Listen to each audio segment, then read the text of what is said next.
여러분은 교회 오시면서 단풍을 보셨을 텐데요. 봄철에 보시는 나무하고 가을철에 보는 나무가 다릅니다. 단풍이 드는 나무도 있고요. 단풍이 드는 나무도 색이 다 다릅니다. 같은 나무여도 위에서부터 아래로 단풍색이 변하는 걸 보면은 참 아름답습니다. 변하지 않는 상록수도 역시 아름답습니다. 정원에 있는 작은 나무가 주는 독특한 기쁨이 있고, 또 산에 있는 큰 나무가 주는 또 다른 안정감이 있습니다. 나무가 이렇게 가지를 하늘을 향해서 뻗고 있는데, 어떤 시인은 이런 시도 지었죠. 무성한 채 지켜든 발은 하나님을 바라는도다 온종일을. 여름엔 머리에 물새 둥지이고, 또 그 가슴엔 눈이 찾아와 눕고, 비와는 다정히 소곤거리네. 신은 나 같은 바보가 짓는 것, 나무사 오직 하나님만이. 나무가 하늘을 향해 가지를 뻗고 있는 것을 보고 기도하는 모습을 보면서 이런 시를 지은 사람도 있습니다. 에스겔 31장에 기록된 나무는 어떤 모양의 나무일까요? 여기 있는 아이들은 이제 노트에 나무를 그릴 텐데요. 대체로 나무를 그리면 위에서부터 해가지고 이렇게 그리죠. 연필을 옆으로 하고, 그 다음에 밑에 기둥을 세우고, 옆에 있는 굵은 가지, 잔가지들을 그려냅니다. 에스겔 31장에 있는 말씀을 낭독할 때 여러분이 나무 그림을 그리는데, 이건 우리가 주위에서 볼 수 있는 나무와 다르다는 것을 금방 알 수 있을 것입니다. 나무의 꼭대기는요, 하늘 구름까지 닿았고, 나무의 뿌리는 하늘 구름까지 닿는 큰 나무니까 뿌리도 깊이 내려야겠죠. 뿌리는 저 지하에 있는 물 정도가 아니라 깊은 물에까지 뿌리를 내리고 있습니다. 여기 표현을 보면은 깊은 물에까지 뿌리를 내리는 것가 아니라 깊이 있는 물이 땅 위에 있는 하천에게, 강들에게 물을 주어서 이 강물이 나무를 향해 다가옵니다. 뿐만 아니라 이 나무 주위에 있는 다른 나무들이 있는데 냇가로 해서 다른 나무에도 물을 줍니다.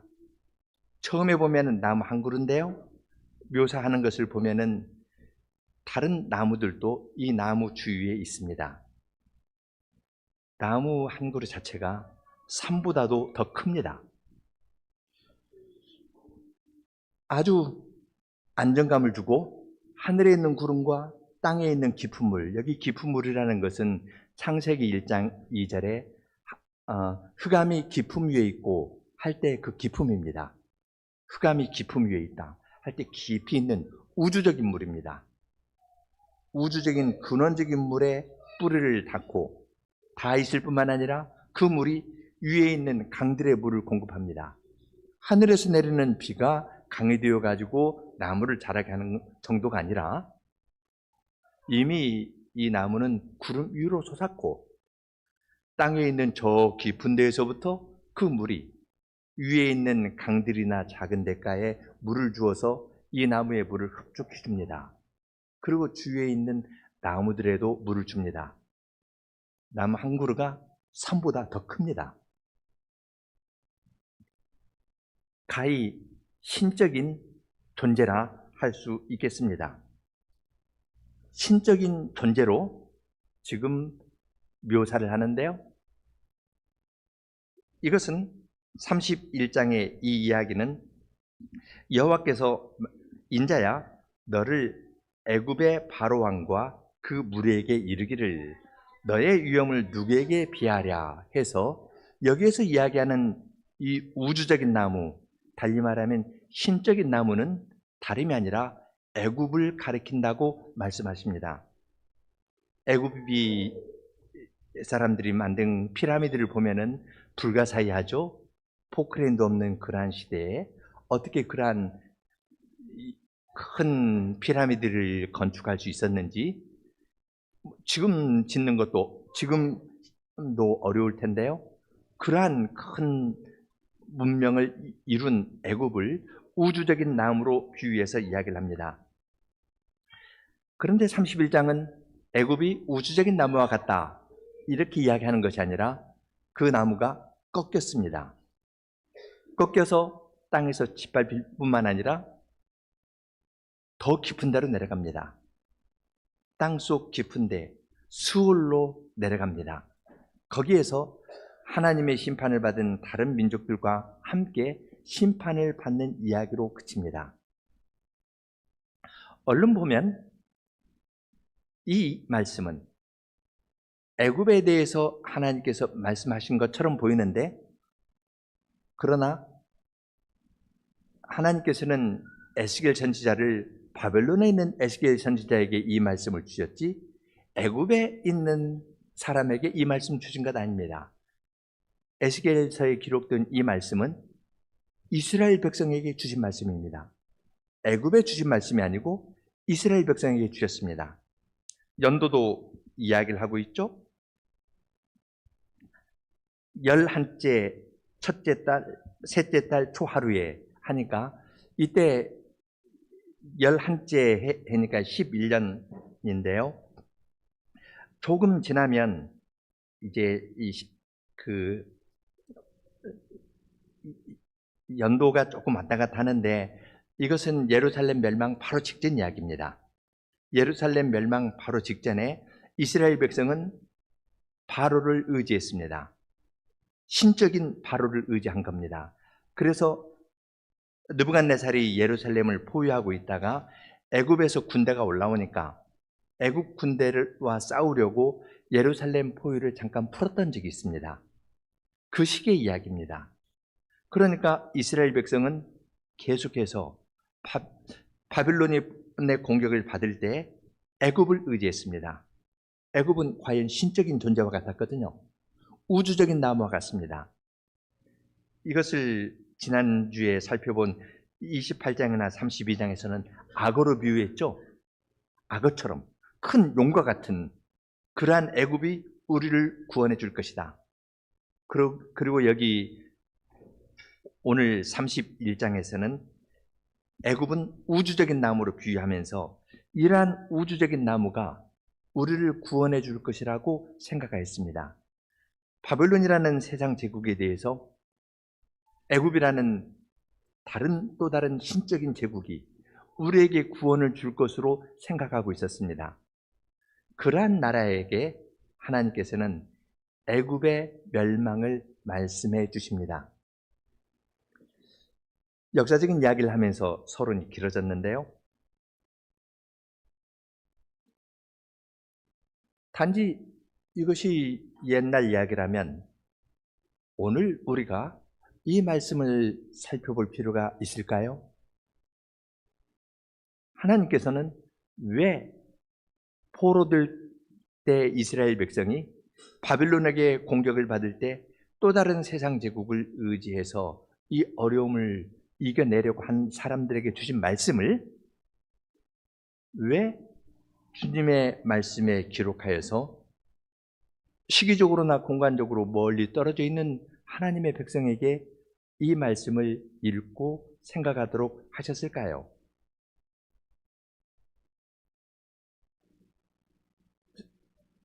생각하기 어려운 문제는 아닙니다.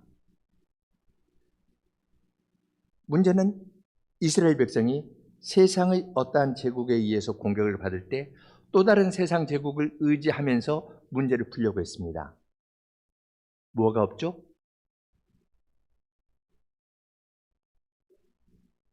다른 세상 제국, 애굽을 의지하면서 문제를 풀려고 했는데 하나님께서는 이스라엘 백성에게 나는 너를 애굽 땅 종되었던 집에서 인도하여 낸 너희 하나님 여호와로라. 애굽으로 내려가지 말라. 세상의 병거를 의지하지 말라. 그렇게 말씀하셨는데 이스라엘 백성은 어려움이 있으니까 바벨론이 공격해 오니까 십계명의 말씀도 잊어버리고 십계명의 구원도 잊어버리고 애굽을 의지하려 했던 겁니다. 애굽이 과연 신적인 존재인 것 같았지만 하나님께서는 나 외에 다른 신이 내게 있게 말지어다 이렇게 말씀하셨는데, 그들은 애굽을 신적인 존재로 우주적인 나무로 생각하면서 큰 용처럼 생각하면서 그걸 의지했던 겁니다. 그것을 경고하신 말씀은 우리들에게도 의미가 있습니다. 사실 우리도 눈물 골짜기와 같은 이 세상을 살아가면서 어떠한 어려운 문제가 있으면 왜 이런 어려움이 있을까 하며 나를 구원하여 주신, 나를 죄와 사망에서 건져주신 하나님께 나아가 의지하기보다는 다른 것으로, 세상의 다른 것을 의지해서 내 문제를 풀려 하는 일들이 우리에게도 많이 있기 때문에 이 말씀은 애굽의 멸망에 대해서 예언하는 이 말씀은 우리에게도 의미가 있습니다. 우리가 살고 있는 이 현대 문명이라는 것은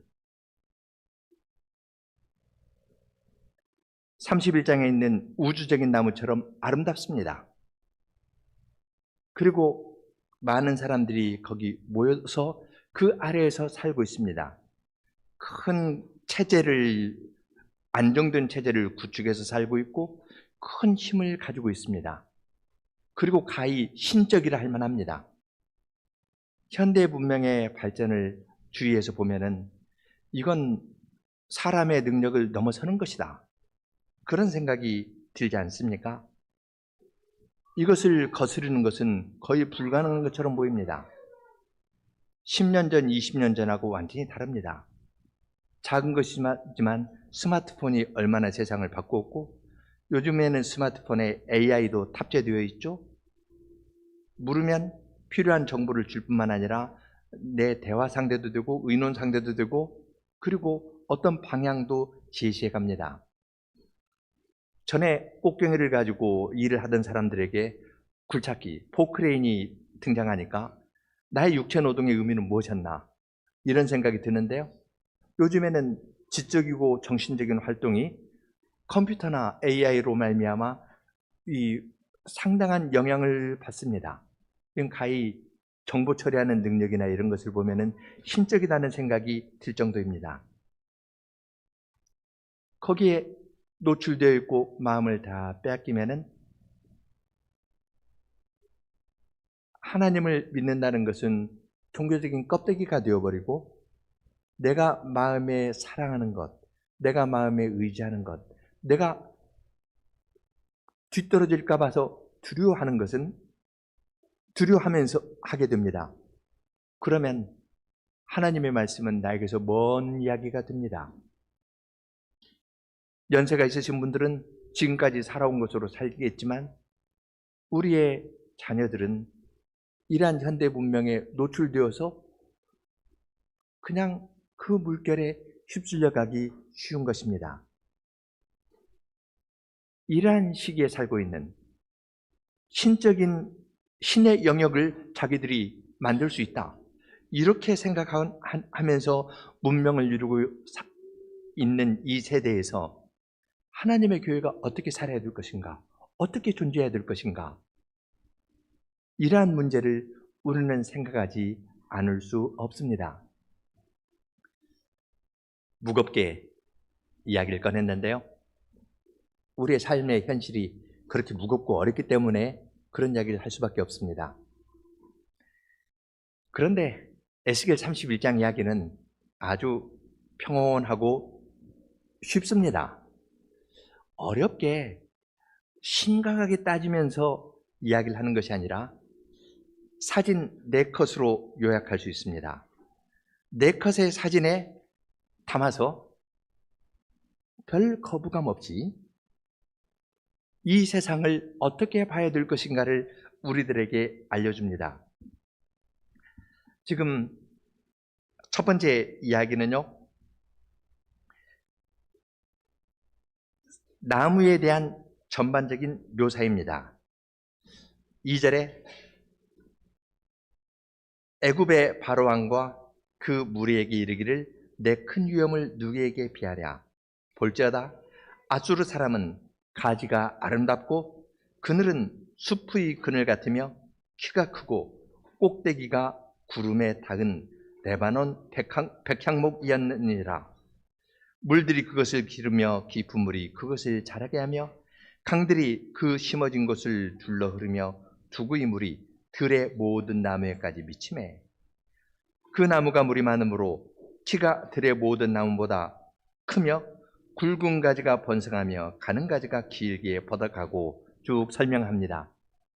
첫 번째는 애굽을 레바논의 백향목에 비유하는데 동시에 아수르 사람과도 비교합니다.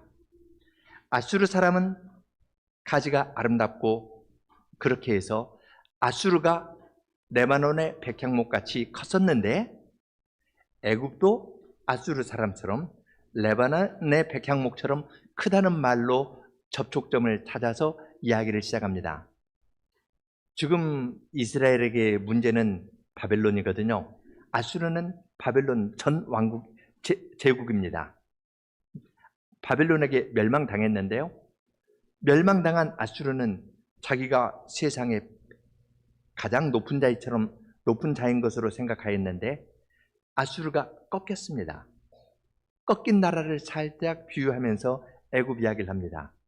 그러니까 애굽도 꺾일 겁니다. 꺾일 것을 그래서 처음부터 주제를 탁 내세우고 생각하도록 하면서 이제 나무를 묘사하는데요. 처음 장면은 나무의 아름다움입니다. 나무는 크고 꼭대기가 구름에 닿았고 땅은 깊은 물에까지 닿아서 태초에 있는 그 깊은 물이 물을 공급할 뿐만 아니라 깊은 물이 위에 있는 강들에도 물을 주어서 이 나무가 자라게 하고 나무 한 그루가 아니라 큰 나무 곁에 작은 들판에 작은 나무들이 있도록 시내를 보내서 그 나무들에게도 물을 준다고 이야기를 합니다. 아주 전반적인 그림이죠. 이것이 첫 번째 장면입니다. 첫째 사진입니다. 여러분이 사진을 찍으면 그 다음에는 어떻게 하시나요? 삼각대 놓고 찍었습니다. 그 다음에는 줌인 하죠. 조금 더 그 나무에 가서 그 나무에 대해서 묘사하고 세 번째는 줌아웃 해서 뒤로 물러서서 전체를 그립니다. 둘째 컷을 보면요. 5절, 6절에서는 이 나무에 대해서 조금 더 묘사합니다. 나무가 들의 모든 나무보다 크고 그 나무를 묘사하면서 굵은 가지도 있고 가는 가지도 있다고 이야기합니다. 공중의 모든 새가 굵은 가지에 깃들이고 또한 들판에 있는 동물들은 작은 가지에 깃들이고 있다고 이야기를 합니다. 나무로 상징되는 큰 나무 아래 새들도 동물들도 거기에 삽니다. 이러한 이미지는 그 당시에 조금 일반적인데요. 다니엘서 4장을 보면은 바벨론 제국의 왕인 느부갓네살을 나무에 비유하면서 말하는 것이 나옵니다.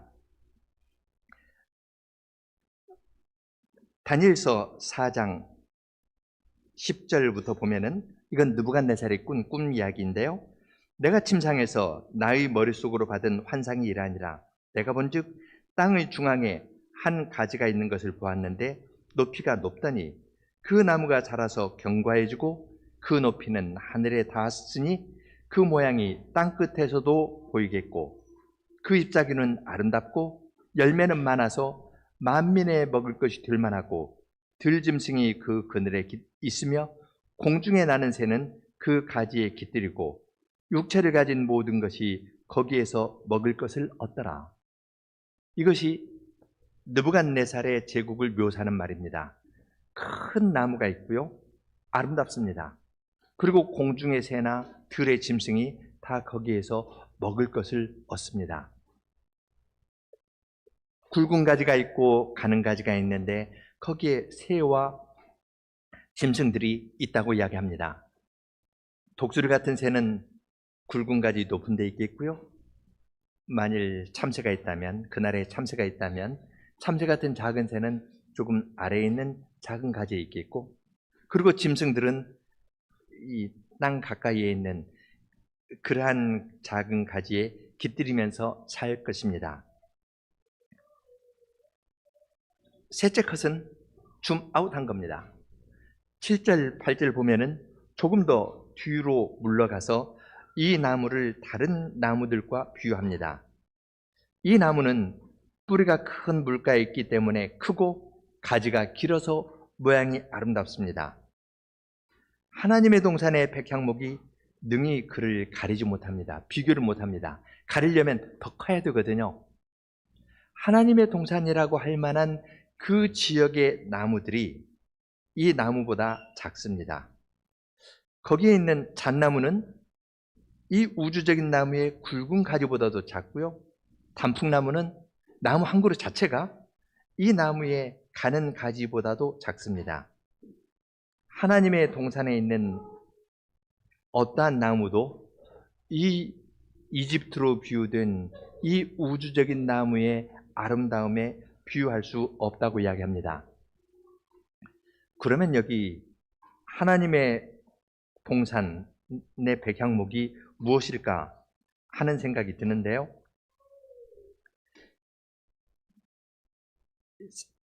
에스겔 31장 뒤에 보면은 에덴의 나무들과 함께 지하에 내려간다 이렇게 이야기한 걸 보면 여기 에덴의 나무는 창세기 2장 3장에 있는 에덴 동산이 아니라는 것을 알 수 있습니다. 조금 더 앞으로 가서 에스겔 28장 12절부터 17절을 보면요. 레바논 지역에 있는 두로 시돈을 이야기를 하면서 이렇게 말씀합니다. 에스겔 28장 12절 두로야 인자야 두로 왕을 위하여 슬픈 노래를 지어 그에게 이르기를 주 여호와의 말씀에 너는 완전한 도장이었고 지혜가 충족하며 온전히 아름다웠도다. 내가 옛적에 하나님의 동산 에덴에 있어 각종 보석 곧 홍보석과 황보석과 금강석과 황옥과 홍만호와 창옥과 청보석과 남보석과 홍옥과 황금으로 단장하였으며 내가 지음받던 날에 너를 위하여 소고와 비파가 준비되었도다 하면서 하나님께서 두로에게 많은 부를 주었고 이 교역으로 말미암아 얻은 부는 에덴 동산에 있는 각종 보석과 같다고 이야기를 하였습니다. 그러니까 지금 에스겔 31장 28장에서 이야기하는 하나님의 동산이라는 것은 두로나 시돈처럼 그러한 두로와 시돈은 레바논 지역이잖아요. 그래서 하나님께서 주신 것을 이 사람들이 잘 사용하지 않고 교만하게 사용했다가 하나님께서 낮추신 이야기가 있습니다. 다시 31장으로 오면은 하나님의 동산이라고 할 만한 두로와 그래서 복을 누렸던 두로와 시돈 사람들이 이집트를 보고 시기할 정도였습니다. 자기들의 부나 영예가 애국과 비교될 수 없으니까 시기할 정도가 되었다고 이야기를 합니다. 그것을 이 나무는 다른 어떤 나무보다 아름답습니다. 한 나라는 이 우주적인 나무의 작은 가지보다도 작습니다. 줌아웃 해가지고 이야기하는 겁니다. 나무를 그리고 줌인해서 굵은 가지, 가는 가지에 사는 것이 무엇인가를 이야기하고 셋째 컷에 대해서는 줌아웃 해가지고 이 나무와 다른 나무들을 비교합니다. 주위에 있는 다른 나무들이 이 나무를 시기할 정도로 그는 아름다웠습니다. 다른 나무들과 이집트는 두로와 시돈과는 비교할 수 없을 만큼 강하고 아름답고 능력이 있었다고 이야기를 합니다. 넷째 컷입니다. 넷째 컷은 이 그림의 이 사진의 주인공을 보여줍니다.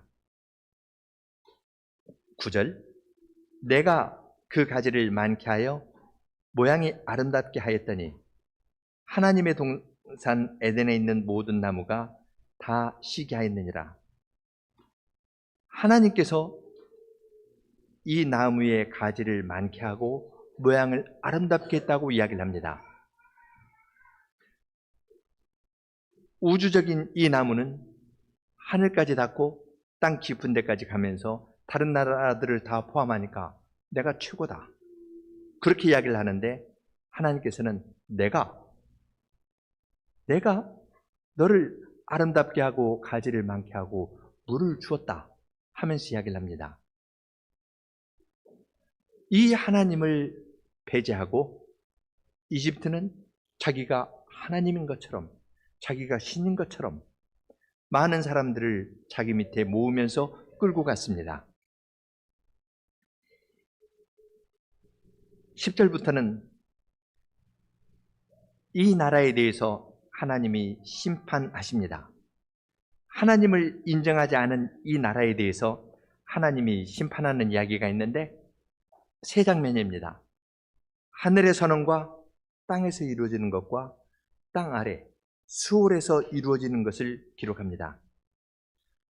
우리가 지난주에 읽어본 것처럼 애굽은 악어다, 큰 용이다 하는데 그때 그 악어가 이렇게 말하지 않았습니까? 내 이 강은 내 것이라, 내가 나를 위하여 만들었다 하면서 높였습니다. 하나님께서 주신 것인데 하나님을 인정하지 않고 내가 나의 것이다 그렇게 이야기했습니다. 두로를 하나님의 동산에 있는 보석으로 비유한 것도 두로에게 불을 주었습니다. 그러나 두로가 교만하였습니다. 주신 하나님을 인정하지 않고 자기를 높였을 때 하나님께서는 그것을 지적하시면서 심판하십니다. 10절에 주 여호와께서 말씀하십니다. 그의 키가 크고 꼭대기가 구름에 닿아서 높이 솟아났으므로 마음이 교만하였은즉 내가 여러 나라의 능한 자의 손에 넘겨줄지라. 그가 임의로 대우할 것은 내가 그의 악으로 말미암아 쫓아내었음이니라. 하늘에 계신 하나님께서 바벨탑을 지은 그 정신으로 우리가 탑을 쌓아 그 꼭대기가 하늘까지 닿게 하자 하는 이러한 정신으로 문명을 이루면서 나라를 세워가면서 제국을 건설하면서 나온 자들에게 하나님께서는 심판을 선언하십니다. 내가 아름답게 했는데 너는 키가 좀 크다 해서 꼭대기가 구름에 닿았다 해서 마음이 교만하였느냐? 하면서 그 교만한 마음을 심판하십니다. 하나님의 심판은 마음만 보고 심판하시는 것이 아닙니다. 내가 그의 악으로 말미암아 쫓아내었다. 교만한 마음을 품은 사람은 반드시 악을 행하게 되어 있습니다. 하나님께서는 애굽이 행한 그 악한 행실들, 재판장으로서는 마음의 문제를 지적하실 뿐만 아니라 악을 행한 현실이 있기 때문에 그 악행도 지적하면서 부인할 수 없게 그들이 악행한 것을 지목하시면서 내가 이러한 강포를 행하고 악을 행하였기 때문에 내가 다른 나라들의 손에 넘기겠다 말씀하셨습니다. 땅에서 그 말씀이 이루어집니다. 그래서 12절 보면은 여러 나라의 포악한 다른 민족이 그를 찍어버렸으므로 그 가는 가지가 산과 모든 골짜기에 떨어졌고 그 굵은 가지가 그 땅 물가에 꺾어졌으며 세상 모든 백성이 그를 버리고 그 그늘 아래에서 떠나매 공중의 새가 그 넘어진 나무에 거주하며 들의 모든 짐승이 그 가지에 있으리니 이야기를 합니다. 나무를 꺾을 때요, 여기 보면은 가는 가지를 먼저 이야기하고 그 다음에 굵은 가지가 있죠. 나무 꺾으려면 장가지부터 치고요, 그 다음 굵은 가지 치고 그 다음에 줄기를 꺾는데요, 그렇게 아주 사실적으로 묘사해 갑니다. 그렇게 하니까, 꺾기 시작하니까 그 나무의 깃들이던 새들이, 짐승들이 다 떠납니다. 다 조각났습니다. 조각나니까 새들이 다시 오고 짐승들이 오는데 그 위에 그냥 무너진 것 위에 거기에서 자기의 거처를 만들어서 살아간다고 이야기를 합니다. 땅 위에서 심판이 이루어졌을 뿐만 아니라 더 큰 심판이 이루어집니다. 스스로 높였던 이 나라를 하나님께서는 꼭대기가 구름에 닿지 못하게 하실 뿐만 아니라 죽음에 넘겨주어 사람들 가운데에서 구덩이로 내려가는 자와 함께 지하로 내려가게 하였습니다. 15절 주 여호와께서 이같이 말씀하셨느니라. 그가 수월에 내려가던 날에 내가 그를 위하여 슬프게 울게 하며 깊은 바다를 덮으며 모든 강을 쉬게 하며 큰 물을 그치게 하고 레바논이 그를 위하여 슬프게 울게 하며 들의 모든 나무를 그로 말미암아 휴전하게 하였느니라. 큰 나무가 무너지니까 거기에 기때문에 의지해서 살던 나라들이 웁니다. 슬퍼합니다. 그렇지만 하나님께서는 그 가지를 꺾을 뿐만 아니라 그에게 물을 공급했던 깊은 바다, 여기 15절에 깊은 바다라는 말은 4절에 있는 깊은 물과 같은 단어입니다. 그 깊은 물도 닫아버리고요. 그리고 모든 강물도 쉬고 큰 물도 그쳐서 다른 나무를 위해서 물을 공급하는 것도 다 끊어버리셨습니다. 그리고 그럼 이제 다른 나무들도 다 마르기 시작하겠죠? 그리고 그 나무들 모두를 지하로 내려가게 하셨습니다. 17절에 그들도 그와 함께 수월에 내려 칼에 죽임을 당한 자에게 이르렀나니 그들은 옛적에 그의 팔이 된 자요 나라들 가운데에서 그 그늘 아래 거주하던 자라. 큰 나무에 붙어가지고 살던 자들도 큰 나무, 우주적인 나무와 함께 수월에 내려갔습니다. 칼에 죽임을 당한 자들 가운데 다 누웠는데요. 죽임을 당한 자는 누구냐면 바로와 그의 모든 군대입니다. 신적인 나무로 존재하던 것 같은 신과 같은 위치에 있고, 그래서 이스라엘 백성이 우리를 바벨론에서 구원할 자는 우주적인 나무인 애국과 같다, 큰 용과 같은 애국과 같다 했는데 하나님께서는 그 나무를 꺾으셨는데 사실은 바로와 그의 군대를 꺾으셨다고 이야기를 합니다.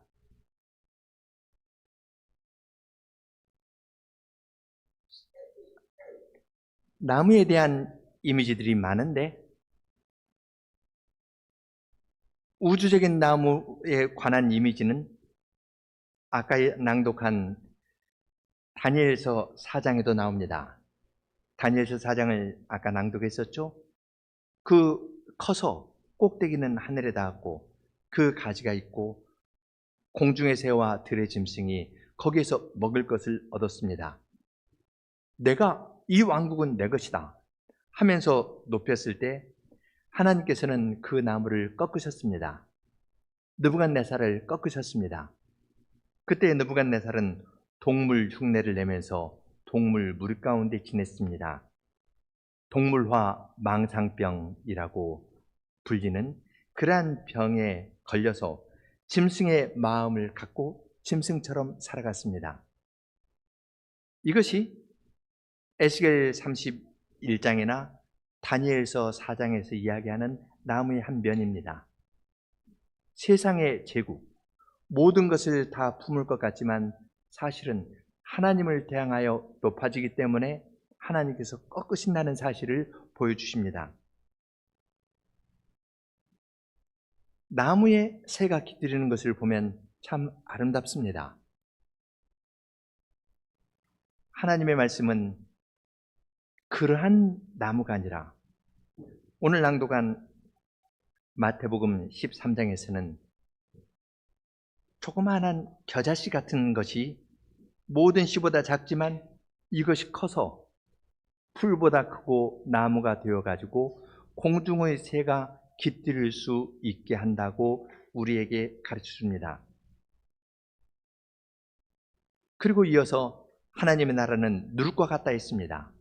누룩을 넣으니까 작지만 누룩 전체를 부풀게 하는 것처럼 하나님의 말씀이 들어와서 작은 것 같지만 겨자씨 하나를 갖고 누룩과 같지만 이것이 전체를 부풀리게 하고 커서 공중의 새들이 깃들게 하는 그러한 나라를 하나님 나라는 겨자씨와 같다 해서 이 나무로 하나님 나라를 비유하였습니다. 세상 나라와 하나님 나라가 있는데 하나님의 말씀은 두 나라를 각각 나무로 비유하였습니다. 느부갓네살처럼 그리고 에스겔 31장에 있는 것처럼 우주적인 나무가 있습니다. 아름답고 능력이 있고 크고 모든 것을 품은 것 같은 나무가 있고 하나님의 나라는 그에 비해서 겨자씨 하나과 같습니다. 작고 사람 눈에 보이지 않습니다. 그렇지만 이 나무 아래에서 공중의 새들이 날아와 깃들입니다. 이 나무는 잘리는 법이 없습니다. 주님께서 세워나가시는 나무이기 때문에 이 나무는 위압적이지도 않고 우리같이 평범한 사람들이 거기에 가서 그늘을 피하며 그 나무에서 필요한 것을 얻기에 아주 알맞는 그러한 나무입니다. 두 나라를 눈에 보이는 것을 추구하는 세상 나라와 하나님의 말씀에 의해서 우리 속에서부터 변화를 일으켜 나가는 나라를 하나님의 말씀은 두 나무로 비유해서 우리에게 제시합니다. 하나님의 말씀이 우리 속에 들어와서 우리를 새 사람으로 만들고 속에서부터 하나님을 사랑하고 이웃을 사랑하는 나무로 우리를 새 사람으로 만들어 나가는 것을 겨자씨로 비유해서 우리들에게 알려주십니다. 이것을 놓치면 하나님의 말씀이 작동하는 이 신령한 것을 놓치면 하나님의 교회라 일컫는 데에서도 수를 과시하기도 하고 많이 모여서 어떠한 것에 대해 상의하면서 인간적인 방식으로 어떤 일을 이루려 하기가 쉽습니다. 세상의 방식으로 어떠한 일을 이루려고 하는데 이것은 바벨론에게 어려움을 당하니까 또 다른 세상인 애굽을 의지해서 문제를 풀어가려는 그러한 태도하고 아주 밀접히 서로 그것과 매우 비슷한 모양입니다.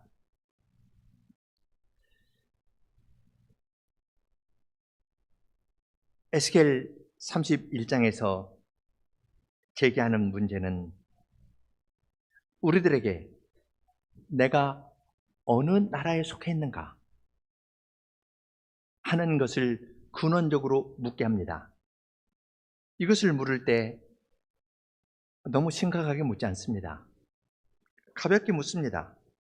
내 장면의 사진을 주면서 그 사진에 비추어서 나 자신을 보게 합니다. 첫 장면은 우주적인 나무였죠. 우주적인 거목으로 표현되는 그 나무의 아름다움과 능력과 이것을 내가 사랑해서 따라가기도 하고 아니면 거기에 내가 끼지 못하면 나도 어렵게 되고 내 가족도 어렵게 되겠다 해서 타협하기도 하고 그렇게 하면서 그 세상을 추구하고 있는지 그러한 나무를 내가 추구하는지 살펴보게 합니다. 두 번째 장면은 그 나무로 주민해서 나무를 더 찍었습니다. 그 나무에는 굵은 가지도 있고 가는 가지도 있습니다. 각종 새와 짐승들이 그 나무에 깃들이면서 거기에서 필요한 것을 얻어먹었습니다. 그런 것처럼 나도 내 안에 무엇을 품고 살아가려는지 생각해 보게 합니다. 세 번째 컷은 줌 아웃했습니다. 나무와 다른 나무들의 관계를 이야기를 합니다. 이 그림은 내가 다른 사람과 어떤 관계를 맺는지 돌아보게 합니다. 가까이 있는 나의 형제나 가족, 직장 동료, 교우들, 아니면 거리에서 스치는 다른 많은 사람들을 내가 어떻게 대하는가? 이 관계에서 내가 올라서려고 때로는 투자를 하기도 하고 아부를 하기도 하고 거짓말을 하기도 하고 어떤 때는 의식적으로 무의식적으로 폭력을 행사하는 그러한 일들도 있습니다. 그렇게 나무가 가만히 있는 것 같지만 사실은 나무들도 싸우거든요. 자기 영토를 놓고 싸워가면서 성장하는 겁니다. 똑같은 나무 심었다 해서 똑같이 자라는 것 아니고 올라가는 거 있고 말라 비틀어지는 나무가 있죠. 네 번째 장면은 우리에게 모든 것의 주인인 하나님입니다. 하나님을 바라보게 합니다. 하나님을 바라볼 때 이분이 나에게 이만한 정도의 은혜를 주셨다. 여기에서 나에게 요구하시는 열매를 주님께 맺고 사는지 맺고 살지 않는지를 돌아보게 합니다. 애굽처럼 세상 사람은 이것은 내 것이다, 내가 이루었다 하는 것이 세상 사람의 태도와 말 아닙니까? 하나님께서는 내가 너에게 주었다, 너는 그것을 가지고 내 앞에서 청지기로 행하라, 이렇게 말씀하십니다. 하나님 앞에서 내가 어느 입장에 서 있는지를 돌아보게 만듭니다. 그리고 하나님의 심판이 하늘에서 말씀하시니까 땅에서 이루어지고 뿐만 아니라 저 지옥에서도 저 수월에서도 이루어지는 것을 보면서 하나님 앞에서 교만한 마음을 버리고 악을 행하던 것을 깊이 회개하도록 인도합니다. 하나님의 말씀은 우리 앞에 두 종류의 나무를 제시합니다. 아름답고 크고 강대한 그 나무를 보여주면서 그것을 의지할 것인지, 아니면 겨자씨 하나 같은데 하나님의 능력에 의해서 모든 나무보다 자라고 우리 같은 사람을 품어주는 그 나무의 그늘에 만족하면서 살 것인지를 우리에게 물어봅니다.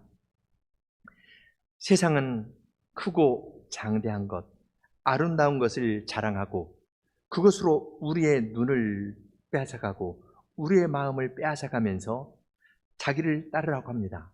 유혹하고 하지 않으면 협박하기도 하고 때로는 폭력을 행하면서까지 자기를 따르라고 합니다. 자기들이 하나님입니다. 우리는 하늘에 닿았다. 그래서 요즘 하는 말로는 좀 말이 심한 말들을 하는데 AI가 사람을 대체하게 될 것이다 하면서 위협하기도 하고 이걸로 말미암아 직업 전선이 완전히 바뀔 것이다 하면서 그쪽으로 따라오도록 이야기를 하는데, 사실 문제는 컴퓨터는 전원을 빼면 되거든요. 그걸 이용하는 사람의 마음입니다. 그들이 큰 세력을 이루면서 교만한 말을 하면서 아름답고 능력 있는 것을 보이면서 하나님의 백성의 마음도 훔쳐서 그쪽으로 끌고 갑니다. 이것이 우리가 살고 있는 현실입니다. 이건 해 아래 새 것 없습니다. 옛적에 이스라엘 백성들이 그랬던 것처럼 이스라엘 백성이 아수르를 의지했다, 바벨론을 의지했다가 애굽 의지했다가 이 나라들은 다 신적인 존재와 같았거든요. 세상 분명히 그렇습니다. 그러한 세상에 살고 있는 하나님의 백성에게 주님께서는 우리가 늘 보는 나무를 보여주십니다. 저 나무를 가지고 비유해 주십니다. 그러면서 그러한 것에 마음 쏠리지 말고 내가 너를 애굽 땅 바로의 종된 데에서 너를 구원하여낸 너의 하나님 여호와로라. 내가 너를 죄와 사망에서 건져낸 너의 구원자 그리스도라는 것을 우리들에게 알려주시면서 주님의 보좌에서 나오는 생명수의 강을 늘 마시게 하십니다. 처음 나올 때 성전 문에서 나올 때 조금씩 나왔지만 500m 가야 겨우 발목, 500m 가야 무릎, 500m 가야 허리, 그 다음 더 500m 가야 몸이 잠길만하게 되었지만 처음엔 미미한 것 같았지만 하나님과 및 어린 양의 보좌에서 나오는 이 물은 나일강의 강물보다 훨씬 더 능력 있는 물입니다. 작은 것 같지만 이 물은 물이 바다를 덮은 같이 여호와를 아는 지식이 온 땅을 채울 것입니다. 그러한 영원한 나라로 주님께서는 우리 모두를 인도해 가실 것입니다. 그리고 세상의 큰 세력 앞에서 그것이 아름답게 보이니까 마음을 빼앗기고 타협하고 주님을 떠나려는 자들을 향해서 주님께서는 예루살렘 멸망 바로 직전이지만 애굽 의지하지 말라 말씀하셨던 것처럼 오늘도 세상의 마음을 빼앗겨서 힘을 못 쓰고 사는 우리들에게 눈앞에 보이는 나무를 보여주시면서 세상을 의지하지 말라. 겨자씨 한 알이 작은 것 같지만 너희 안에서 이루어진 이 일은 영원한 나라에까지 이른다고 우리들을 알려주시고 깨우쳐주시고 확신시켜주시고 우리를 주님의 품 안으로 품어주십니다. 함께 기도하겠습니다.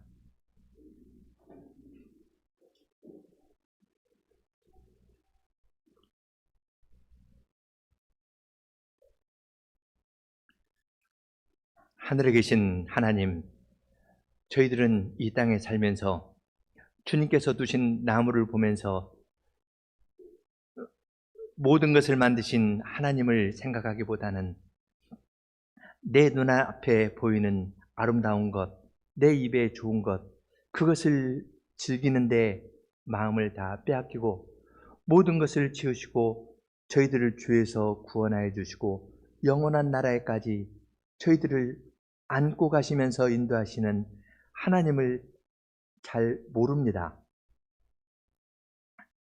그러한 저희들에게 오늘도 주님의 말씀으로 찾아오셔서 세상의 눈에 보이는 큰 것이 비록 신적인 지혜와 능력과 아름다움을 갖고 있는 것처럼 보여도 주님의 말씀 한마디에 꺾여 심판을 받게 될 것을 보여주시면서 저희들로 하여금 저희의 마음을 세상에 주지 말고 마음을 다하여 하나님을 사랑하고 나오도록 저희들을 불러주시니 감사합니다.